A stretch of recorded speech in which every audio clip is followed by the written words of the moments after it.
बिहार की खाली 4 विधानसभा सीट पर उपचुनाव होने हैं। आपको बता दें कि 13 नवंबर को वोटिंग होनी है। ऐसे में 4 खाली विधानसभा सीट पर उपचुनाव को लेकर बिहार का सियासी पारा काफी ज्यादा चढ़ा हुआ है। एक दूसरे पर तंज कसते हुए सभी पार्टी के लोग नजर आ रहे हैं। ऐसे में आपको बता दें कि सभी ने अपनी तैयारियां जोरों शोरों पर कर रहे हैं ताकि खाली विधानसभा सीट पर जीत हासिल किया जा सके। ऐसे में सबसे ज्यादा अगर कोई इस सीट को लेकर उतावला है तो वो है जनसुराज के प्रशांत किशोर, क्योंकि वो इनका पहला कदम होगा। 2025 के चुनाव में तो मैदान में उतर रहे हैं, लेकिन अगर वो उपचुनाव में सीट जीत जाते हैं तो आगे होने वाले समय के चुनाव में वो काफी मजबूती से मैदान में उतर सकते हैं। जी हाँ, 13 नवंबर को तरारी, बेलागंज, इमामगंज और रामगढ़ विधानसभा सीटों पर वोटिंग होगी और 23 नवंबर को नतीजे आएंगे।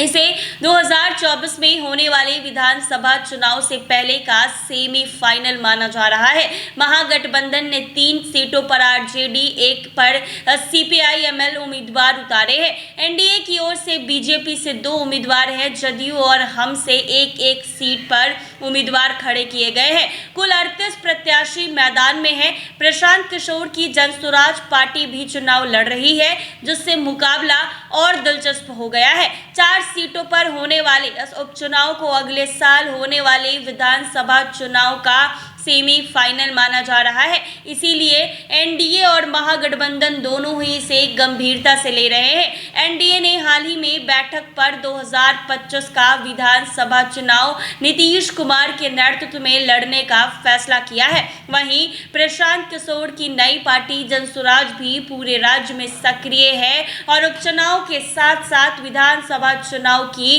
तैयारी में जुटी है। सबसे ज्यादा 14 उम्मीदवार बेलागंज सीट पर हैं। यहां से आरजेडी नेता सुरेंद्र प्रसाद यादव के बेटे विश्वनाथ कुमार सिंह चुनाव लड़ रहे हैं। उनके सामने पूर्व एमएलए मनोरमा देवी जदयू के टिकट पर है। प्रशांत किशोर की पार्टी जनसुराज के मोहम्मद अमजद और एआईएमआईएम के मोहम्मद जामीन अली हसन भी यहां से अपनी किस्मत आजमा रहे हैं। रामगढ़ सीट से आरजेडी प्रदेश अध्यक्ष जगदानंद सिंह के बेटे अजीत कुमार सिंह मैदान में है। पिछली बार इस सीट से उनके भाई सुधाकर सिंह विधायक चुने गए थे, लेकिन इस बार लोकसभा चुनाव जीतने के बाद उन्होंने ये सीट खाली कर दी। बीजेपी ने यहां से 2015 में चुनाव जीतने वाले अशोक कुमार सिंह को फिर से टिकट दिया है। बीएसपी से सतीश कुमार सिंह यादव और जनसुराज पार्टी से सुशील कुमार सिंह भी यहां से चुनाव लड़ रहे हैं। इमामगंज सीट से केंद्रीय मंत्री और हम अध्यक्ष जीतन राम मांझी के बेटे संतोष सुमन की पत्नी दीपा चुनाव लड़ रही है। उनके सामने राजद के रोशन मांझी है। एआईएमआईएम के कंचन पासवान और जनसुराज के जितेंद्र पासवान भी इस सीट से चुनावी दंगल में है। तरारी सीट से सीपीआई-एमएल के राजू यादव चुनाव लड़ रहे हैं। उनके सामने बीजेपी ने पूर्व विधायक सुनील पांडे के बेटे विशाल प्रशांत को टिकट दिया है। इस उपचुनाव में मुकाबला त्रिकोणीय होने के आसार हैं। एक तरफ एनडीए है तो दूसरी तरफ महागठबंधन है। तीसरी ताकत के रूप में प्रशांत किशोर की पार्टी जनसुराज भी मैदान में है। प्रशांत किशोर लगातार पूरे बिहार का दौरा कर रहे हैं और लोगों से अपील कर रहे हैं कि वो जाति और मुफ्त राशन के लालच में वोट ना दें। हाल ही में एक रैली को संबोधित करते हुए उन्होंने कहा था कि मैं बिहार को जाति और मुफ्त राशन के चक्रवात से बाहर निकालना चाहता हूं। लालू प्रसाद यादव और नीतीश कुमार ने 35 साल तक बिहार को जाति के दलबल में धकेला रखा है और अब पिछले 10 साल से प्रधानमंत्री नरेंद्र मोदी 5 किलो राशन देकर आपको ठग रहे हैं। अगर आप अपने और अपने बच्चों के लिए बेहतर भविष्य चाहते हैं तो आपको जाति और मुफ्त राशन के नाम पर वोट देना बंद करना चाहिए।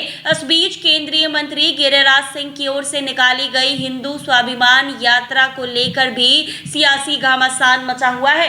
आरजेडी का आरोप है कि बीजेपी और जदयू राज्य में माहौल खराब करने की कोशिश कर रहे हैं। हालांकि जदयू और बीजेपी दोनों ने ही गिरिराज सिंह की इस यात्रा से किनारा कर लिया है। कुल मिलाकर बिहार में होने जा रहे इस उपचुनाव में कई मायने दिलचस्प बना हुआ है। देखना होगा कि जनता किसके पक्ष में फैसला सुनाती है। जी हाँ, बिहार की खाली 4 विधानसभा सीट पर उपचुनाव होने हैं। तरारी, बेलागंज, इमामगंज, इन सब जगह पर 13 नवंबर को वोटिंग होगी और 23 नवंबर को नतीजे सामने आएंगे। एक तरफ एनडीए है तो दूसरी तरफ महागठबंधन है, तो तीसरी तरफ ताकत के रूप में प्रशांत किशोर नजर आ रहे हैं, जो लगातार कह रहे हैं कि मुफ्त राशन के लिए आपको ठगा जा रहा है। आप खुद के और अपने बच्चे का भविष्य चाहते हैं तो जाति और मुफ्त राशन के आधार पर वोट ना दे। ऐसे में देखना दिलचस्प होगा कि इस खाली 4 विधानसभा सीट पर किसके उम्मीदवार जीतते हैं। लेकिन